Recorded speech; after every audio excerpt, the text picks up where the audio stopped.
vais parler en français pour cette restitution. Donc l'atelier 11 a réuni une quarantaine de personnes et a permis à plus d'une quinzaine de personnes de s'exprimer, parfois à plusieurs reprises, dans des débats qui ont été très intéressants, des échanges aussi très constructifs, avec des personnes venant d'un peu partout dans le monde, venant des 5 continents, Europe, Amérique latine, Afrique, et peut-être le continent qui était le moins représenté, c'était l'Asie, en particulier l'Asie du Sud-Est, pour des raisons qu'on a déjà exprimées dans d'autres ateliers. Donc l'atelier est parti du constat que les questions de sécurité et de souveraineté alimentaire avaient déjà été abordées à plusieurs reprises lors du forum, en particulier ce matin pendant la session plénière. Et il avait été mentionné à plusieurs fois qu'il était important de replacer ces dimensions au cœur des réflexions collectives pour la définition de politiques foncières qui protègent les populations, mais aussi les États dans leur capacité, à leur tour, à protéger les populations. Alors, partant de ce constat du fait que ce sujet avait été déjà abordé plusieurs fois et que des définitions de ces deux notions de sécurité et souveraineté alimentaire avaient déjà été proposées, M. Mamalo, qui était l'animateur de cette séance, a introduit la séance en disant qu'il n'était peut-être pas nécessaire de revenir sur ces définitions et qu'il pouvait être plus urgent et efficace de faire plutôt des propositions précises. Donc il a demandé aux intervenants de mettre l'accent sur la définition de recommandations précises permettant de lier la sécurité et la souveraineté alimentaire avec les politiques et avec le foncier, de façon à faire avancer les travaux du forum, pouvant déboucher sur des propositions concrètes. Les discussions, il y a eu au cours des discussions et des prises d'intervention des personnes qui sont revenues sur des situations locales d'insécurité alimentaire. Par exemple, la première intervention était sur la région de l'Estrémadure en Espagne, mais toutes ces propositions, toutes ces descriptions de situations locales ont débouché sur des propositions, et donc c'est surtout sur ces propositions que je vais, rapporter. Pour comprendre ces propositions, il faut les remettre aussi dans le cadre de la façon dont les débats se sont organisés dans cet atelier, et qui est qu'on a fait le constat qu'une très grande majorité des discussions ont finalement tourné autour de la question des législations foncières, ou plus exactement des droits, qu'ils soient positifs ou coutumiers, et sur la nécessité de repenser ces droits. Donc il va être beaucoup question dans ma restitution de droits, de législation. Et on a pu faire aussi le constat il a été fait 2 constats fondamentaux en termes de législation et de droit.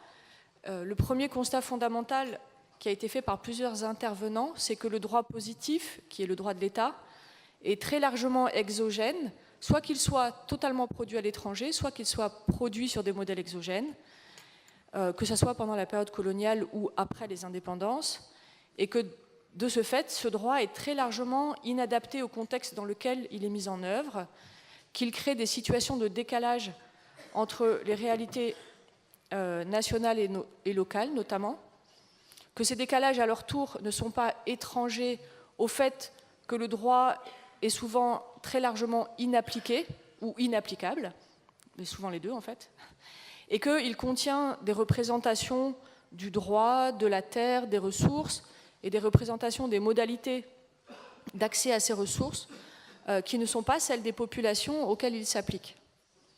L'autre constat fondamental qui est fait, et on verra par la suite qu'il ne faut pas les opposer totalement, c'est que le droit coutumier de son côté se construit de façon très différente. C'est un droit qui est processuel, qui se construit dans la pratique et qui prend en charge tous les aspects de la vie sociale en même temps, et dont évidemment la question de la gestion durable de la sécurité alimentaire. Donc tous ces 2 constats fondamentaux ont conduit à la formulation de recommandations qui se sont construites très largement autour de l'idée fondamentale qu'il était important de repenser et de reconstruire le droit foncier en le décloisonnant, et en le décloisonnant à plusieurs niveaux.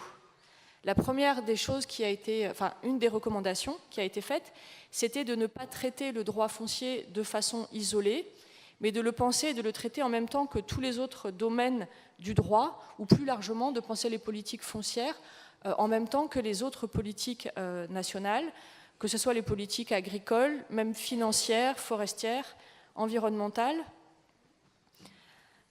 et qu'il avait donc besoin d'une approche holistique du droit, mais aussi de la formulation des politiques.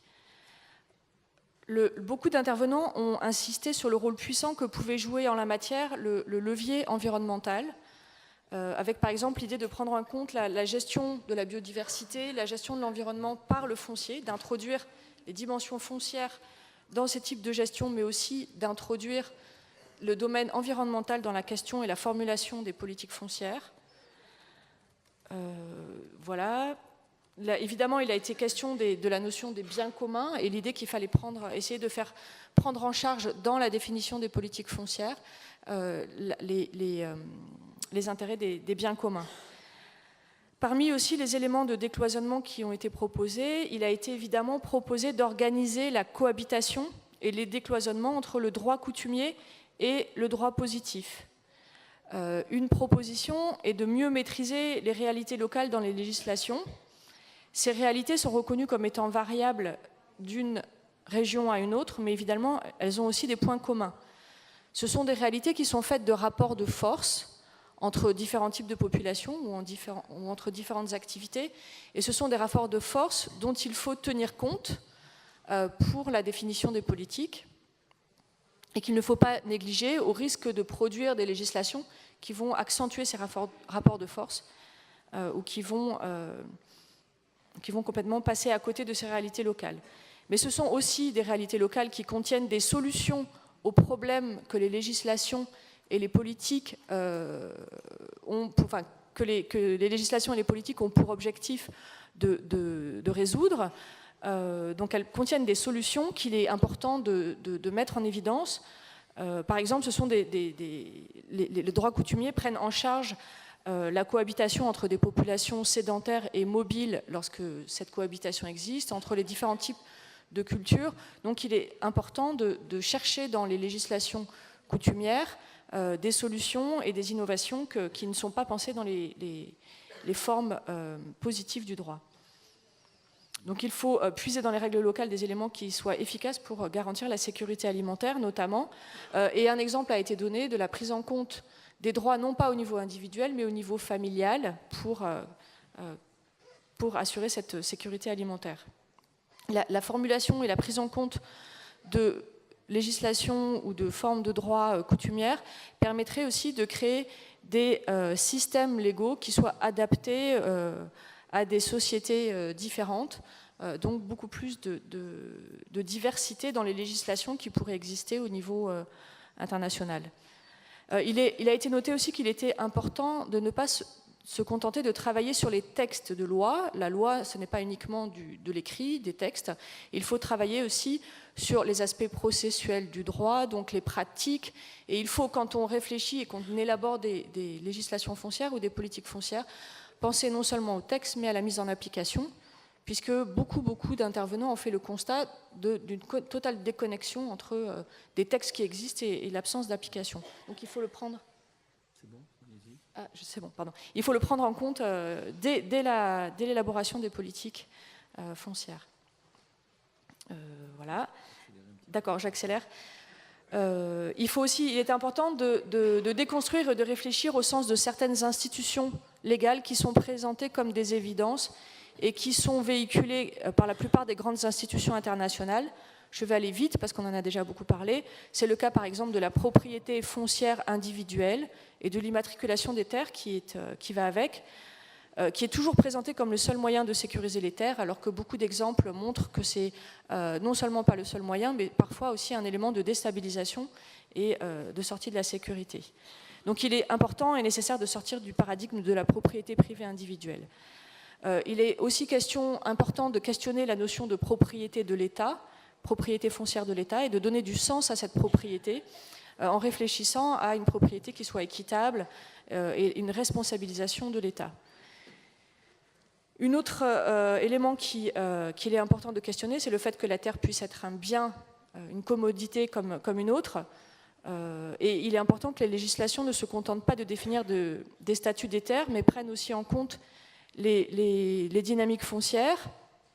Et il est important que les législations aussi prennent en compte les spécificités de l'agriculture familiale. Donc il pourrait être intéressant de réfléchir à un statut particulier de l'agriculture familiale permettant de la protéger.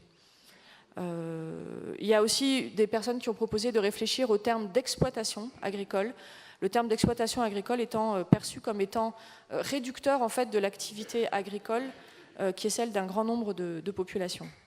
Donc il y a beaucoup de notions, d'importance de réfléchir sur des notions qui sont présentes dans le droit positif pour repenser un droit qui serait un droit beaucoup plus diversifié et qui permettrait une meilleure adaptation aux différents contextes. Oui. Oui. En fait, je vous ai beaucoup parlé de production de législation et de politique, et sur la fin de la discussion, plusieurs intervenants sont revenus sur l'idée qu'il fallait être prudent lorsqu'on entreprenait un travail sur le droit ou un travail de politique, avec l'idée qu'il ne fallait pas briser ce qui fonctionne, être attentif à ce qui existe et qui fonctionne bien, par exemple les règles coutumières. Ça peut être aussi le rôle de l'État dans certains cas, qui est un rôle protecteur dans les États. Ça peut être aussi dans certains cas la propriété privée individuelle. L'exemple a été donné des pays d'Europe de l'Ouest, où il y a aujourd'hui des nouvelles formes de communs qui apparaissent et qui sont fondées sur la propriété individuelle, donc qui l'intègrent plutôt. Donc il ne faut pas tout casser quand on repense des législations. Donc voilà, l'idée, et ce qui ressort essentiellement et en conclusion, c'est l'idée qu'il faut penser des cadres qui prennent en charge la diversité importante de formes de maîtrise des ressources, pas seulement la propriété individuelle, mais aussi des formes collectives, des nouvelles formes de communs. Voilà, je vous remercie et je m'excuse auprès de toutes les personnes qui ont pris la parole si je n'ai pas vraiment rendu la diversité des échanges.